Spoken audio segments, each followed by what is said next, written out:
And we're joined again this week with Aaron Jensen from the Save Waupaca and Ron Sari from the Waupaca School District for our weekly update as we go through a different time right now. And this week we're going to talk some coronavirus stuff, and we're going to talk about some other things that aren't directly related because everything keeps moving ahead regardless what's going on. And I guess the first thing I want to start out with is kind of what's going on right now. And it's Severe Weather Awareness Week, and typically tornado sirens go off, students practice their drill, all that stuff goes on, and that looks a little bit different this year. It does.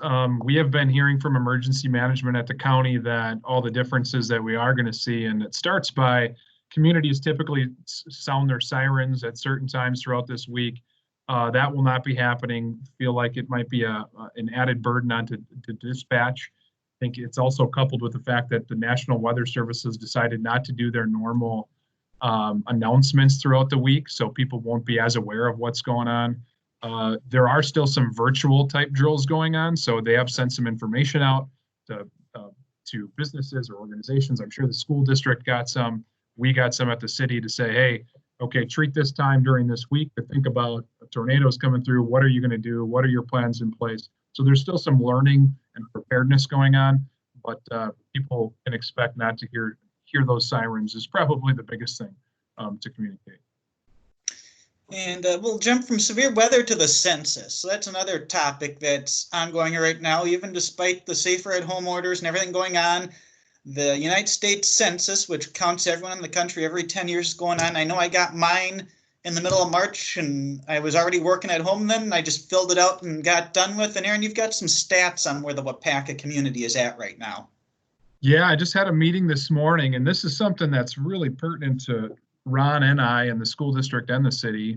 And it is, what I found out is we're at 50.8% response rate right now.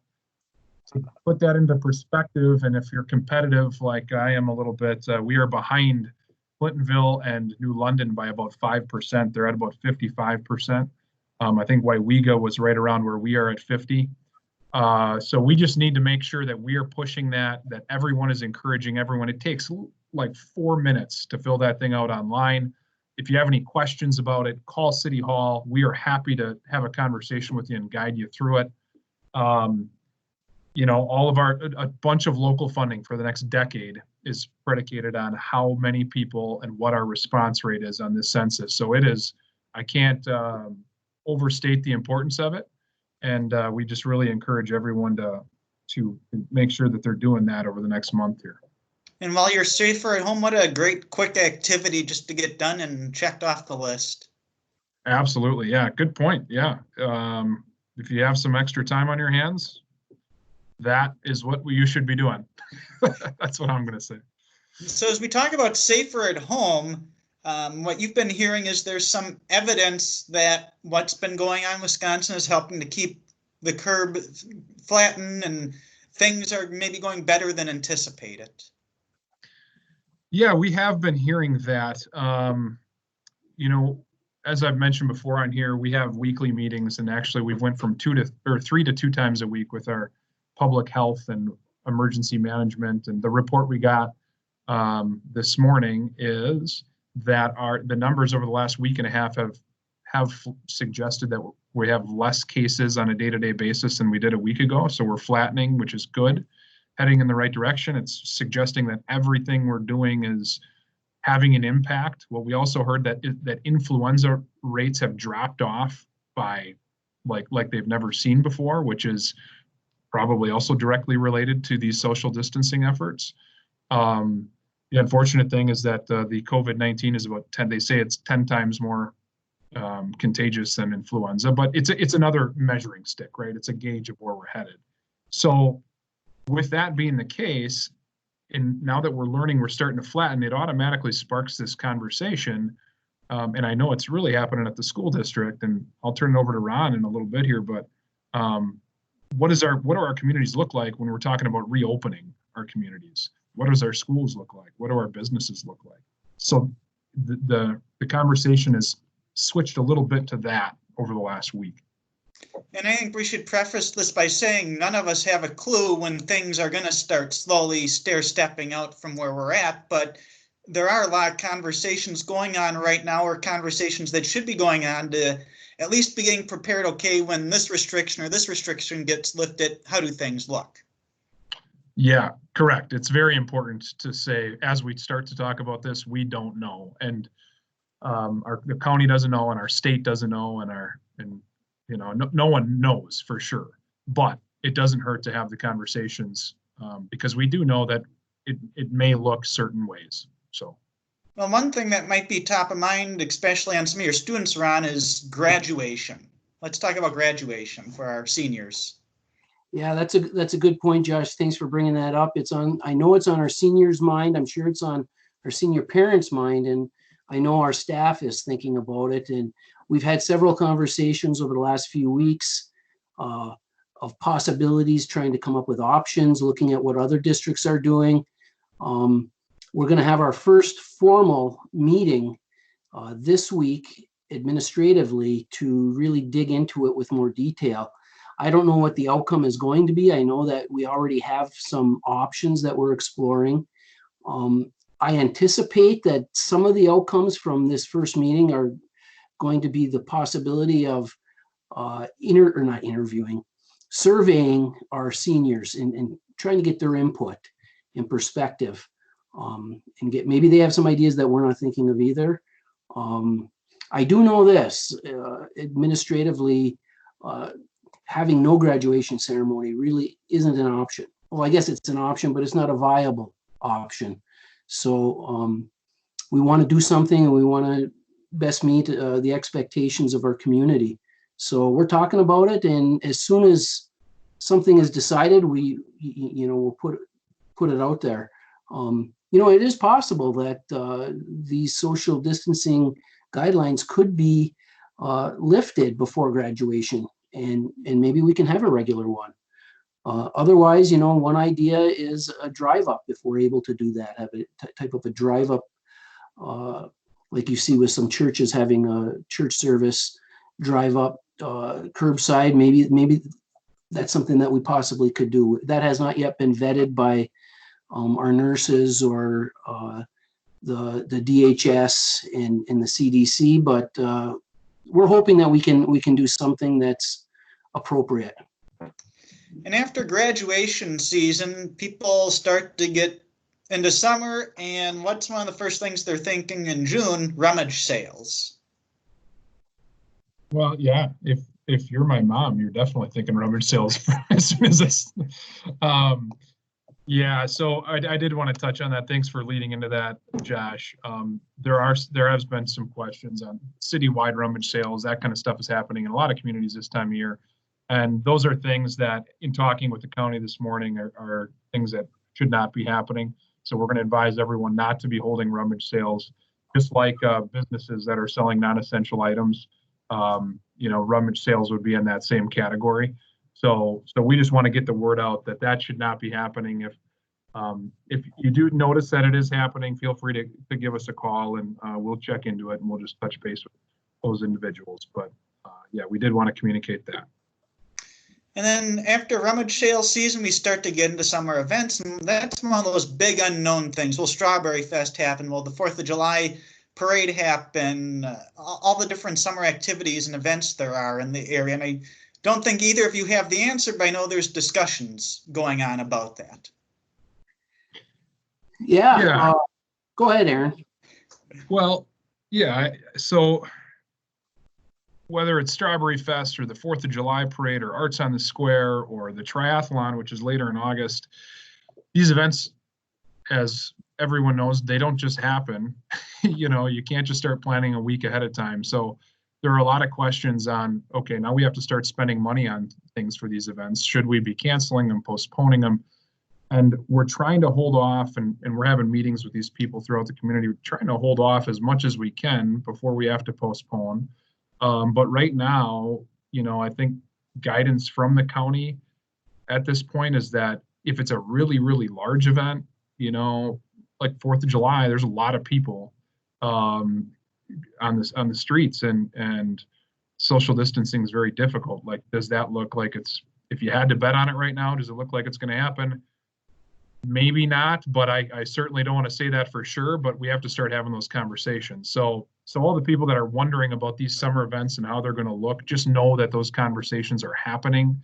Know that we're in touch with the county and we're looking for guidance on that. And we're working with the organizers to come up with the best decision for those events and the people that are affected. Yeah, Josh, what I'm hearing is as we get into the summer, our local health officials are telling us that there's 3 criteria that would have to be in place for our community to open up as we start to slowly open up over time. And the first would be that we have rapid resulting testing available. The second is that the personal protective equipment, the PPEs, and that those supply chains are opened up. And then finally, that the DHS is able to do that contact tracing that they talk about, which is if somebody's diagnosed with having the COVID-19, that they're able to trace back who that individual had contact with. So once those 3 things are in place for our community, we're told that at some point, once these social distancing directives are lifted, that we would then be able to start doing things differently when we look at May and June and July and August and September. From the school district standpoint, we're still looking at having summer school regardless. If the social distancing is lifted, obviously, and they open the school doors, we're going to be able to have summer school inside. And if it isn't lifted yet, we will be planning on having virtual summer school to the extent that we're able to do that. So.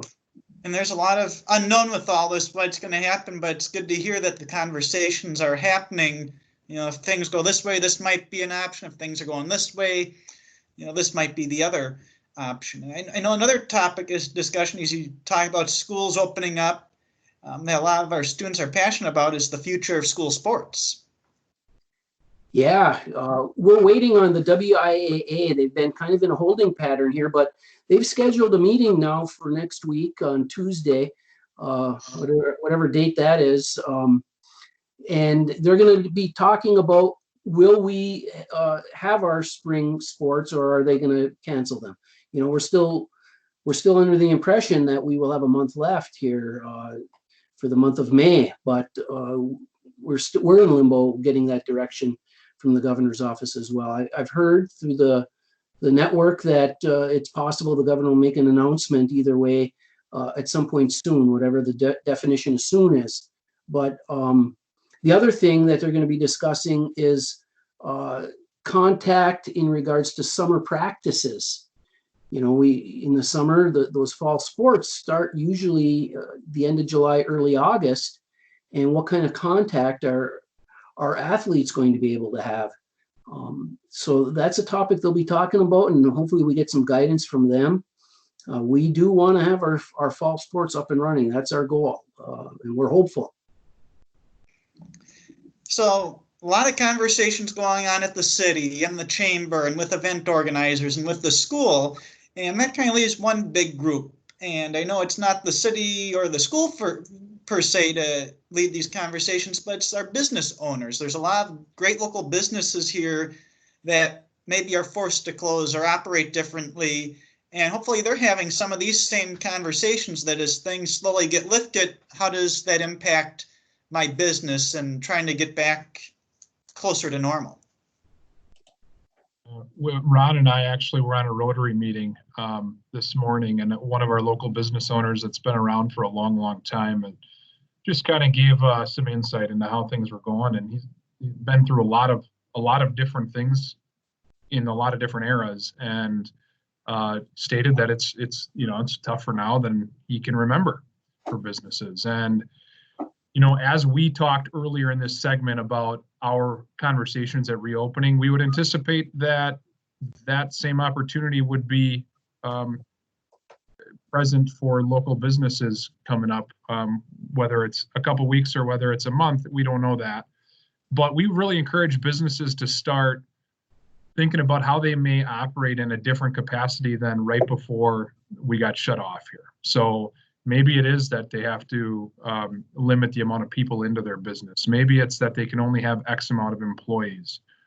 That's kind of some of the things that we're hearing that may happen. Again, I don't know what's going to happen, but it doesn't hurt to start thinking about that and being prepared for it. We just want to, we're going to start making just some calls just to see how things are going, getting some insight from them and seeing if we can be of any assistance throughout these next few weeks until we get to that point where we can reopen. Josh, I just want to kind of interject that, as a community member, I really want to promote the idea of buying local and, being part of the school district of Waupaca and knowing all of the support that the school district has been so blessed to have from our local businesses and what they've done to contribute to our district.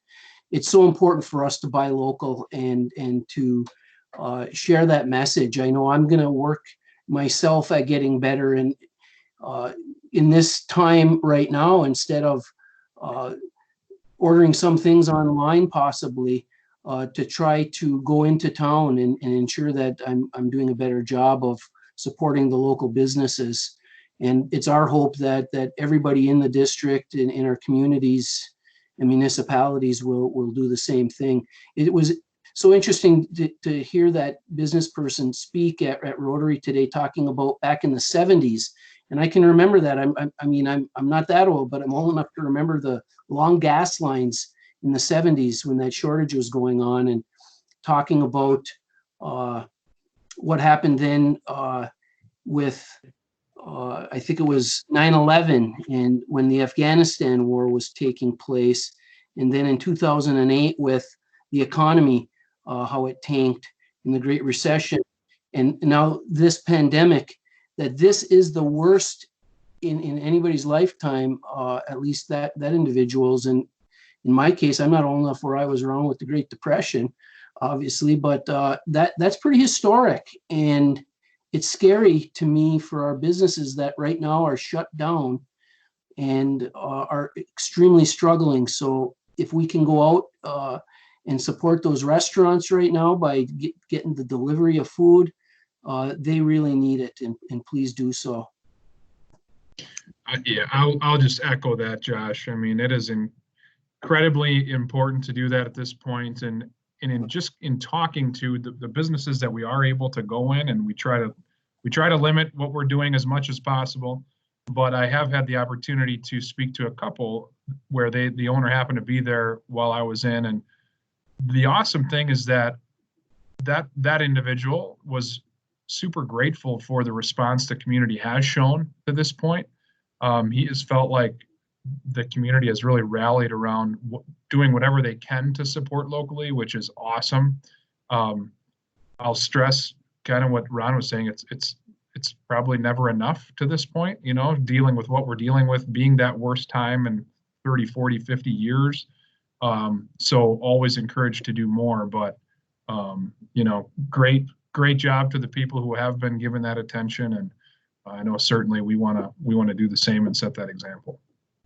And the last thing we want to talk about, something not at all related to COVID-19, but something that's just being worked on right now, some exciting news with the community, kind of a collaborative effort between the school and the city and chamber. And I'll let the two of you fight over who wants to talk about what that is. You want me to talk first, Aaron? Go for it, Ron.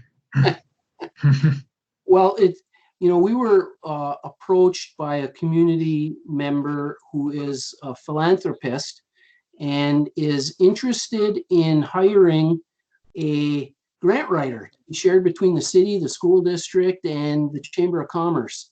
And so Aaron and I and Terry Schultz from the Chamber have met, and we're just preliminary talking about this idea. And if it were to come to fruition, what that could look like, and doing some planning. I was able to share, we had a school board meeting last night, and I was able to just kind of briefly say the same thing to them so that they have a heads up. And it opens up a lot of possibilities for our three organizations. And hopefully something like this will come to fruition and provide more opportunities for us. And, from a business standpoint, from the city and in the infrastructure and the things that Aaron's been working hard on. And then, from our school district, we have a lot of needs as well in areas that we can grow in. And so representing the district, I'm excited about that opportunity. Yeah, I think Ron summed it up really well. The only thing I'll add is what a fun conversation to be a part of at this time, because all we see is opportunity in it, and we're not to the finish line yet on what that may look like, but it's been a fun conversation to try to piece that together, and how can we make this a sustainable thing. And we're always trying to set our community, whether it's our school district or our city, apart from others. We think we have awesome things to offer, and if this could only add to that. And I think it's pretty awesome that we have people like that, and we look forward to working together to hopefully make that come true here. And as someone who's applied for grants in the past, some I've been successful, some I haven't, how exciting to maybe have someone in the community that's dedicated to actually working on that process, because some of those grants can be very intensive to work on. Mm-hmm. Yeah, absolutely. And one thing we've talked a little bit about is that, Josh, and we get a lot of our staff get so bogged down in their day-to-day stuff, and grant opportunities come and go, and we didn't even know they were there, right? So if we have somebody that can focus on where do we find these opportunities, I took a class at UW Oshkosh, and I was telling Ron this before. We had a packet that was 100 pages long with foundations in the state that are just looking to give money for certain purposes and missions, and so the opportunity's there, and it's exciting that we may have the resources to tap into them. Well, we talked about a lot today, and we're looking at the future, and we gotta get past the struggles we're in right now. But it sounds like there's good things coming along as things at some point slowly start to step out of where we are right now. And good to hear about all the conversations going on. Yeah, a lot of positivity, Josh. We're gonna get through this, and at some point we'll be talking to our grandkids about, and our kids will be talking about, remember when we went through that pandemic? Yeah, that's I had a friend of mine who said his grandma described it as kind of going through World War II when she was a kid, that, this is our World War II, and hopefully once we get past this, it's a once in a lifetime thing. Yeah, absolutely. A lot to learn, and we're learning and growing with it, and staying optimistic and positive, Josh. Well, Ron, Aaron, thanks again for making time this week to talk to our community so everyone can stay informed with what's going on. My pleasure. You're welcome. You're welcome, Josh. Thank you.